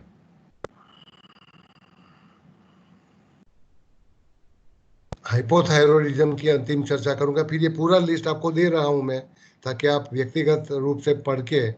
तो थायराइड ग्रंथि जो है वो हमारा विशुद्ध चक्र है, विशुद्ध चक्र, और इसका हमारी क्रिएटिविटी, रचनात्मकता से संबंध है, और रचनात्मकता हमारी राइट ब्रेन से जुड़ी हुई है।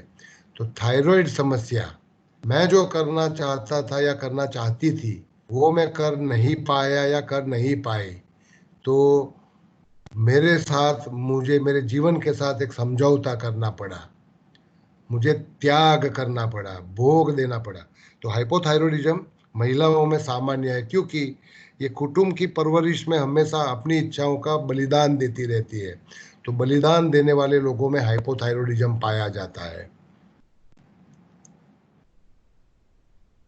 तो ये कुछ बीमारियों का जिक्र किया, मेटाफिजिकल। अब बीमारियों की पर्सनालिटी भी होती है, उसका 1-2 मिनट में जिक्र करता हूँ। बीमारियों की पर्सनालिटी मतलब कि कैंसर आकार लेने के पहले उस व्यक्ति में कैंसर प्रोन पर्सनालिटी होती है। जैसे कि 4 पर्सनालिटी देखी जाती है। What is personality?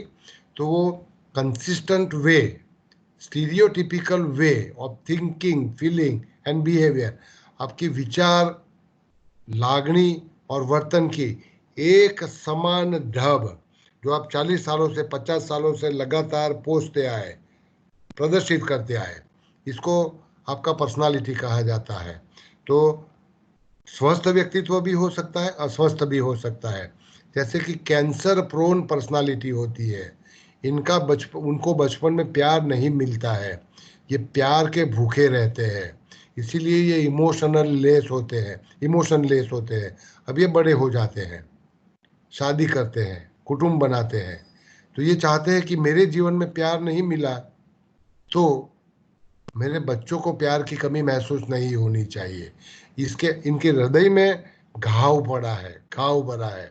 कुटुंब ने चाहा नहीं, माता पिता ने चाहा नहीं, और ये अंदर से इजाग्रस्त है, लेकिन ये अपने बच्चों को प्यार देना चाहते हैं, अपना कुटुंब को प्यार देना चाहते हैं, खुद में प्यार की भूख और बेख, और ये अपने बच्चों को प्यार, मतलब जो उनके पास है नहीं वो उनको निकाल के देना है।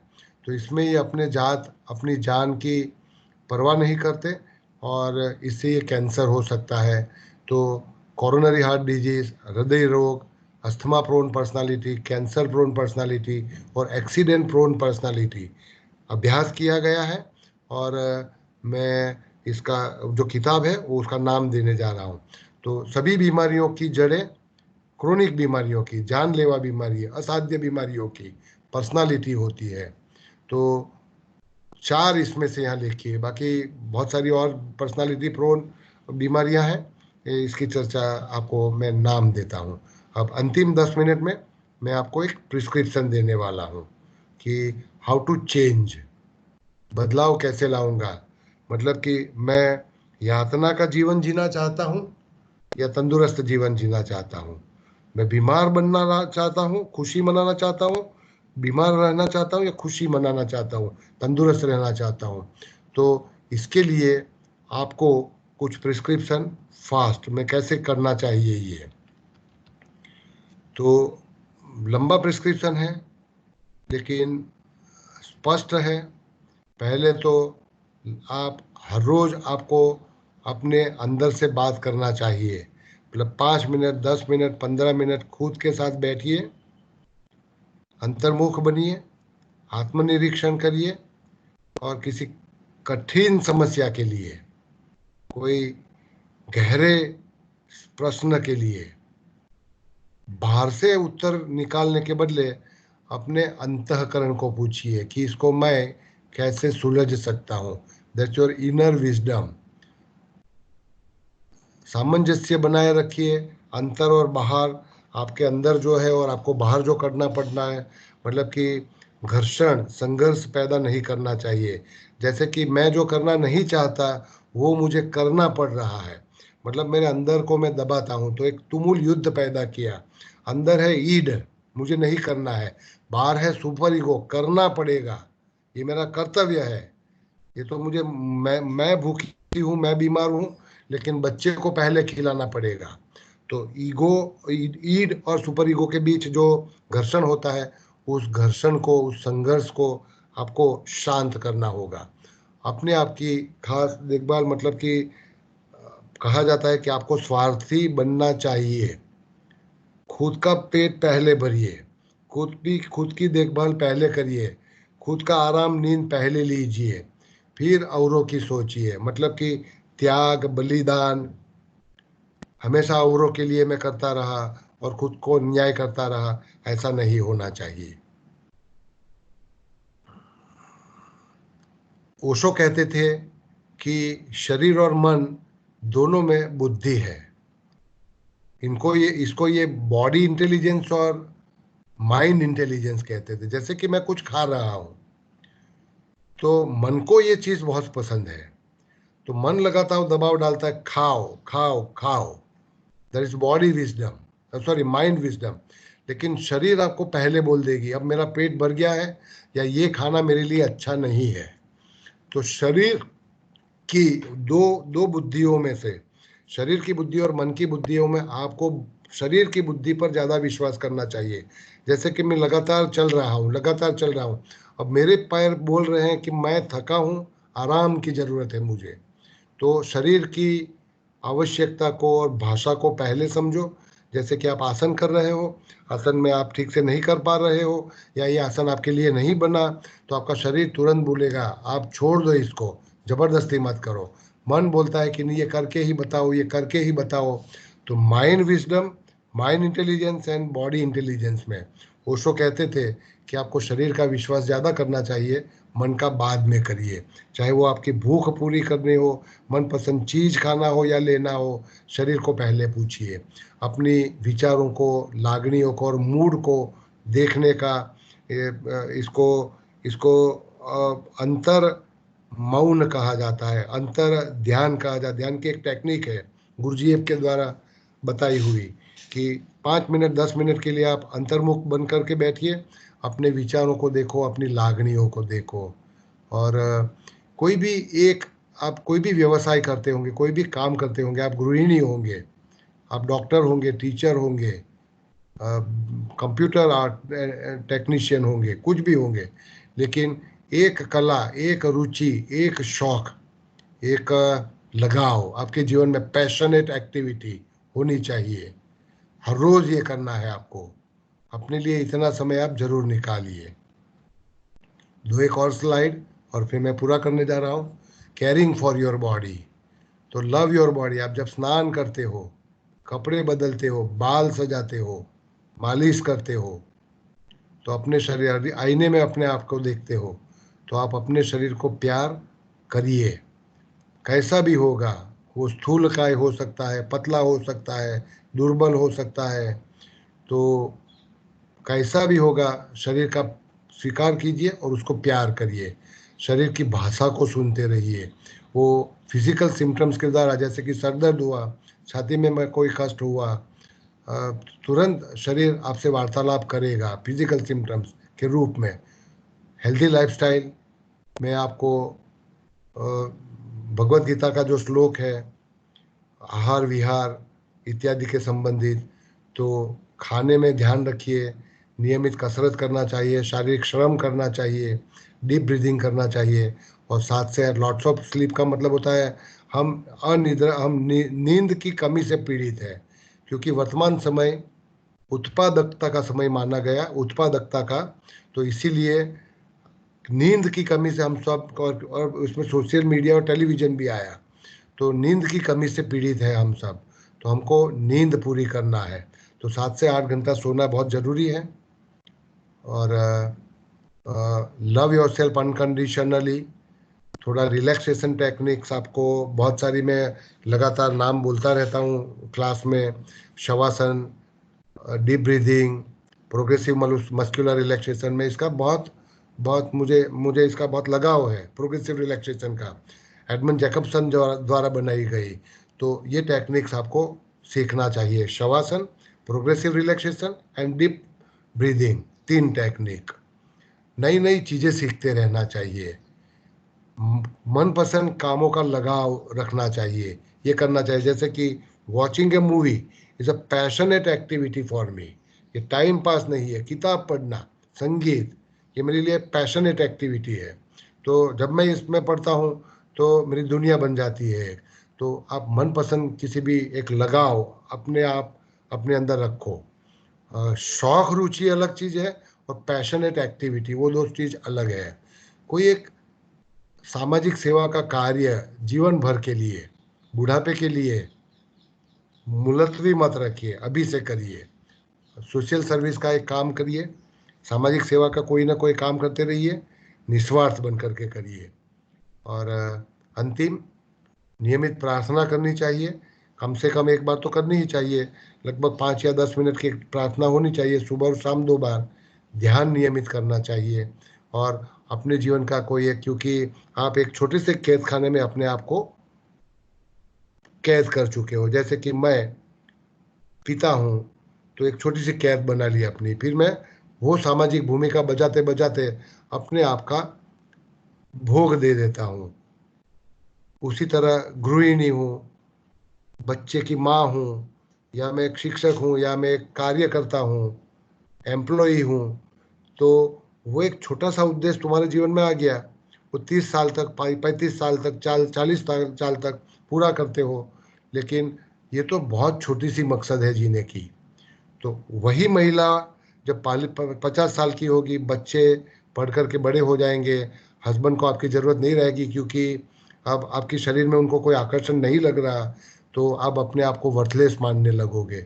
नहीं, आपके जीवन का एक उत्तम उद्देश्य होना चाहिए, जो कुटुंब से बाहर निकालिए, संप्रदाय, धर्म, समाज, छोटी सी कुएं से आप बाहर निकलिए, और विशाल समाज है, विशाल जन समुदाय है, विशाल सृष्टि है, तो जीने के तो कई बहाने हो सकते हैं। तो एक बहुत बड़ा एक हेतु आपके जीवन में होना चाहिए, जो आपको जीने के लिए हर रोज की शक्ति देते रहे। तो ये कुछ लाल अक्षरों में लिखे हुए थे, वो हाईलाइटेड है, लेकिन बहुत सारे और भी हैं। मैं समय की कमी के कारण सभी तो पूरा चर्चा नहीं कर पाऊंगा, लेकिन ये आपके लिए मैं रखने जा रहा हूँ। क्लास पूरा होते ही आप इसका अभ्यास करिएगा, इसके ऊपर मनोयत्न स्वाध्याय करिए, और इसमें जो आपको पसंद आए अपने जीवन को बदलाव लाने के लिए, अगर आपको माइंड बॉडी को काम में लगाना है, तो इसमें ये तीसरा हिस्सा था आत्मिक। तो शरीर की देखभाल करिए, मन की देखभाल करिए, और अपनी आत्मा की भी देखभाल करिए। तीनों की देखभाल के लिए आपको अलग अलग प्रिस्क्रिप्शन दिए मैंने। तो ये जो स्मॉल टिप्स आपको बताई, सुनते तो कई बार है, लेकिन ये एक साथ में करना होता है। This is one comprehensive prescription, comprehensive formula for strengthening mind body connection. तो मुझे लगता है कि मैं बहुत सारी बातें कर चुका।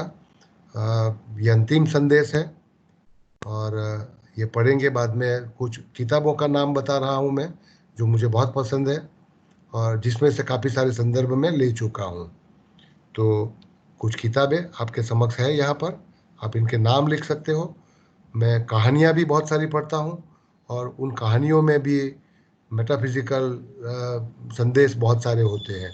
तो ये कुछ अनूठी किताबें हैं, और इसको आपको खरीदना चाहिए और पढ़ना चाहिए।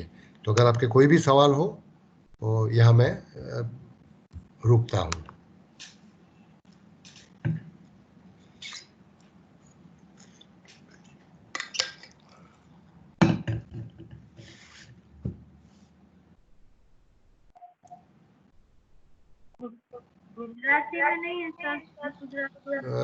ગુજરાતીમાં આમાંથી કેટલીક ચોપડીઓ 2 પુસ્તકોનું ગુજરાતીકરણ થયું છે, પણ એ બહુ સારી ગુણવત્તાનું નથી, એટલે મને નામ લેતા મને આર શેઠની કંપનીએ મુંબઈથી આમાંથી અમુક ચોપડીઓ બહાર પાડી છે, પણ નથી મજા આવતી એમાં.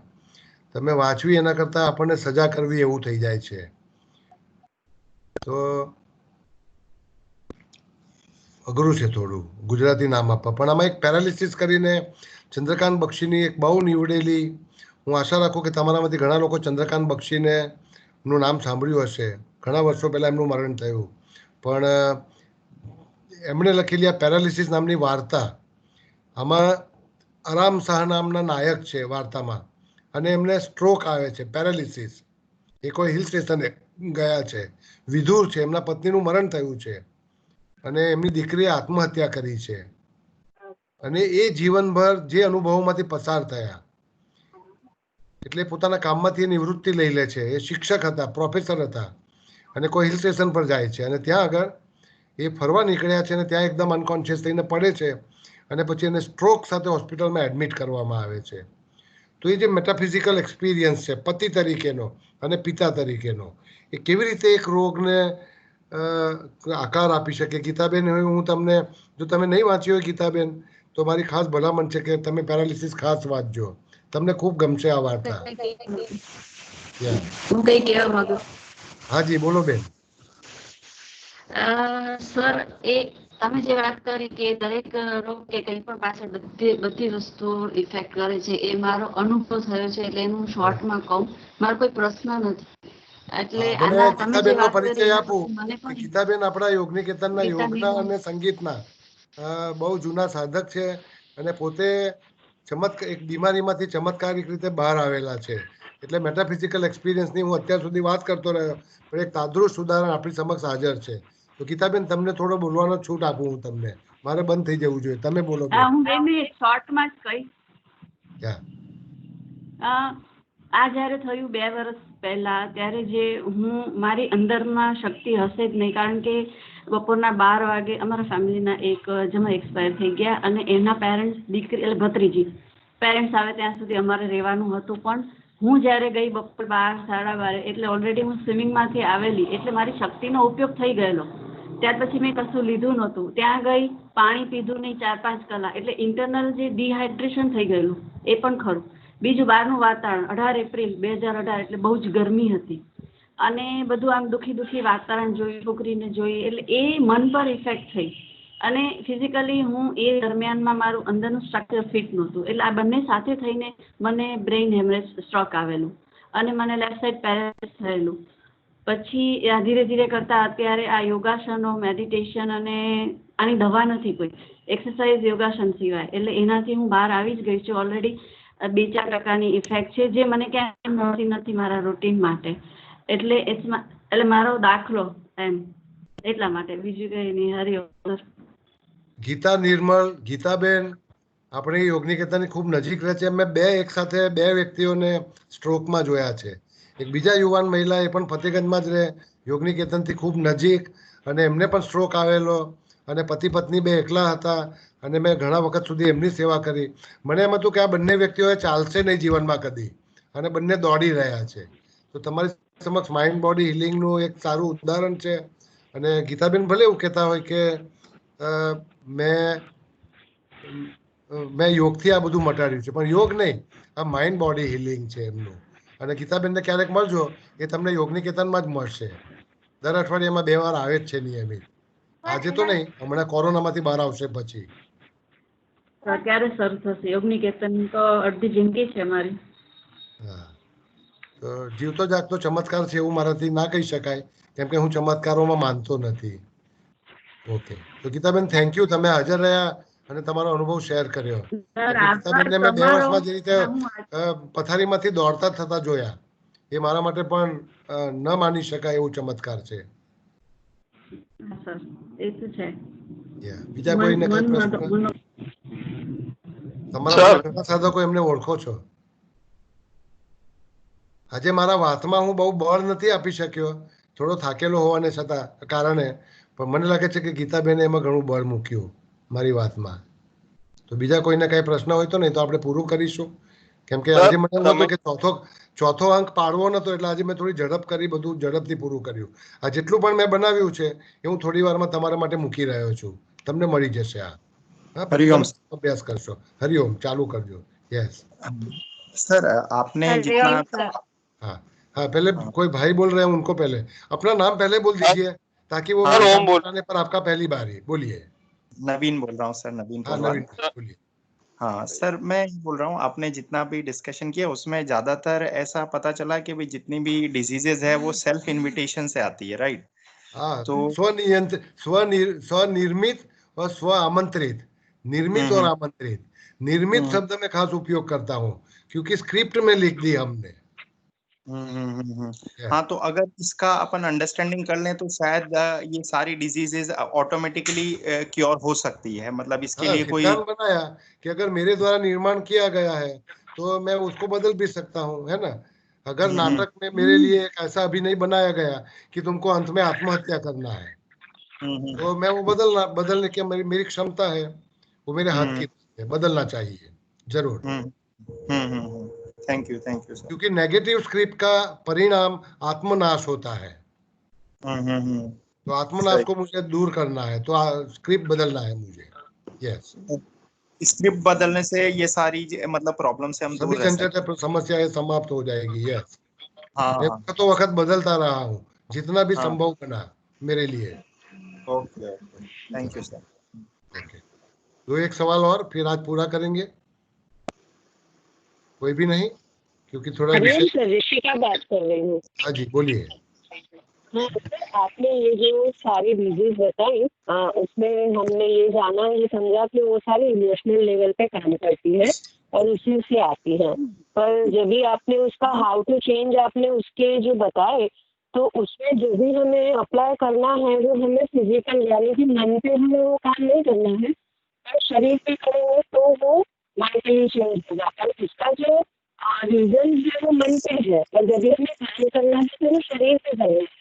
पर वो मन से अगर डेवलप हुई है तो मन पे ही काम नहीं.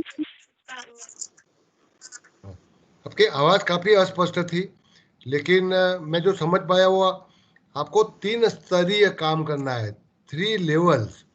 फिजिकल लेवल पर भी काम करना है, ठीक से सोना है, ठीक से खाना है, ठीक से आराम करना है. शायद 2-1 हफ्ते के बाद एक मैं आपको अपना अपना अपना शरीर प्रबंध कैसे करेंगे उसकी चर्चा करने वाला हूँ 3-1 रविवार के बाद. बीच में 2-1 रविवार अभी मैं ब्रेक लेने वाला हूँ तो नया कोई विषय लेके आऊंगा. तो शरीर की देखभाल करना है, आहार, निद्रा, कसरत, सब कुछ. आपके मन की भी देखभाल करना है, जैसे कि आपको मनपसंद चीजों को करना है ना. तो मन के लिए भी काफी सारे काम करोगे, खुद को अनकंडीशनल प्रेम करोगे और आत्मिक स्तर पर भी कुछ काम करना है. तो 3 लेवल के काम करके आपको अपने आप को सही करना है. इसमें से कोई एक चीज नहीं चलेगी. मतलब कि केवल फिजिकल लेवल पर काम करूंगा, केवल साइकोलॉजिकल जैसे कि मैं केवल ध्यान करूंगा तो नहीं चलेगा. शरीर, मन और आत्मा तीनों के लिए मुझे तीनों की दुरुस्ती के लिए काम करना होगा.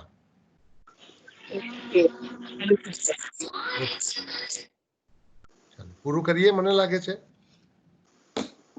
તો બસ. Hariom sir, question. હા બોલો સર. ક્વેશ્ચન તો છે નહીં, પણ એક વસ્તુ ચોક્કસ કહેવા માંગીશ. મારું નામ અનિતા છે, જો તમે જાણો જ છો.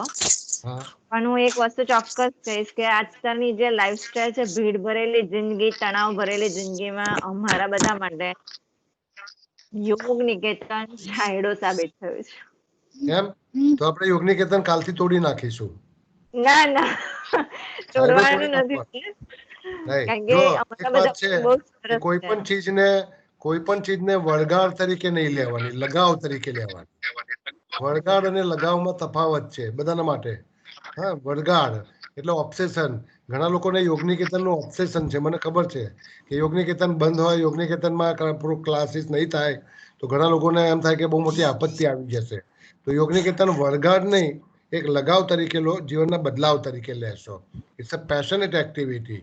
મને પણ યોગનિકેતન ગમે છે, પણ એ મારા માટે પેશનેટ એક્ટિવિટી, પણ વળગાડ નથી. હા, એટલે માનો કે કાલે ઉઠીને મારે છોડવાનું આવે અથવા હું નહીં જઈ શકું તો પણ એનું મને કોઈ વાંધો ના હોવો જોઈએ. નહીં તો વળગાડ હશે તો તમને એનાથી સ્ટ્રેસ પેદા થશે. હજુ આવનારા 3 મહિના સુધી યોગનિકેતન કામ નથી કરી શકવાનું.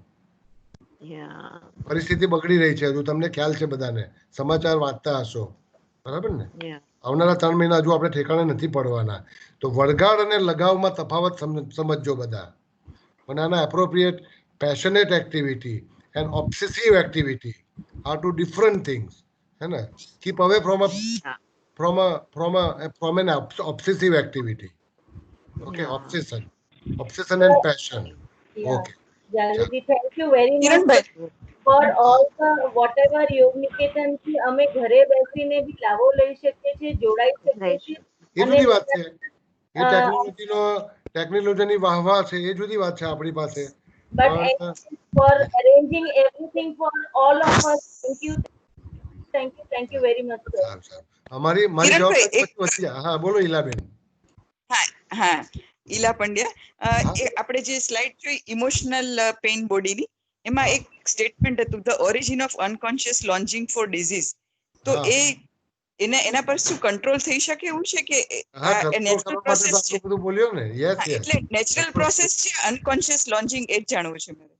હા, જો સ્ક્રિપ્ટ લખાય longing for pain and suffering and death is unconsciously done in my childhood, but now if I become aware about it, I can change it.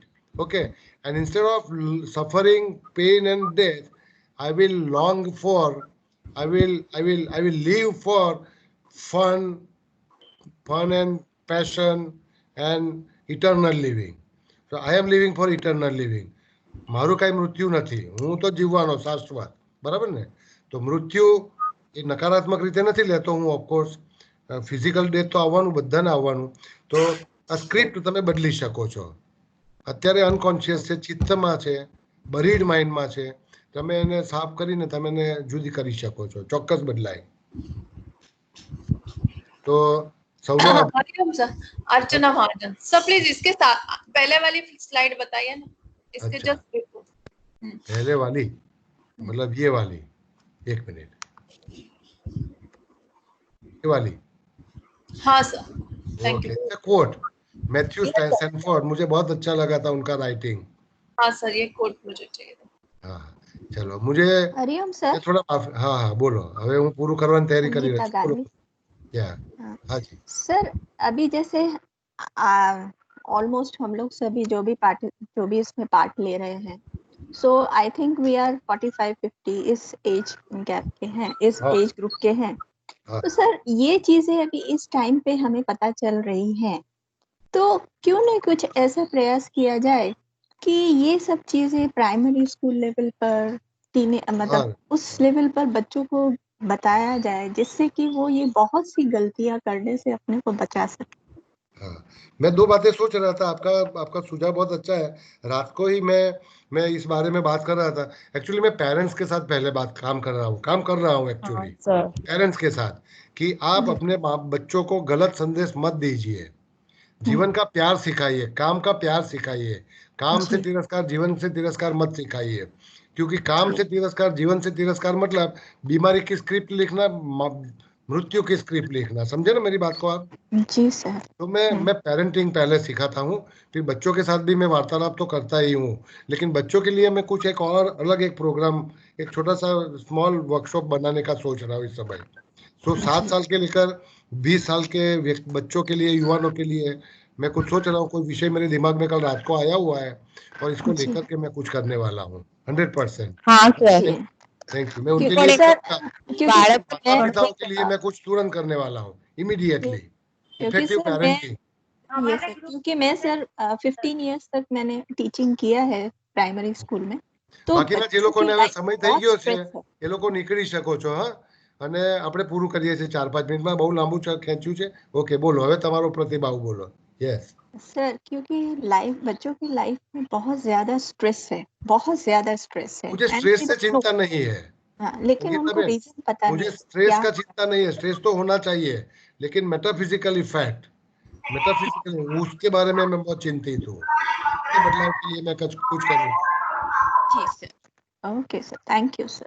ठीक है, चलो तो आज पूरा करते हैं। आपको मैंने बहुत फूड फॉर थॉट, आपकी सोच के लिए बहुत सारा आहार दे दिया है, खाना। हाँ सर, तो वो मैं आपको ये पावर पॉइंट अभी सतीश भाई से चर्चा करके तुरंत भेज रहा हूँ, है ना? तो आप चैन से कभी उसका अभ्यास करिएगा, और जीवन में इसको कभी भी मार्गदर्शन की जरूरत पड़ेगी तो मैं हमेशा आपको उपलब्ध हूँ। आप सबका शुक्रिया अदा करता हूँ। मेरी कोई कमी आपके ध्यान में आई हो तो उसके लिए मैं माफ़ी मांग लेता हूँ, और अगली बार मैं थोड़ा इसको और अच्छा बना सकूँ, इसकी शक्ति आपसे मांगता हूँ। हरिओम सबको। Hariom sir. Hariom. Hariom sir. Thank you. Hariom sir. Thank you. Hariom sir, thank you, good day.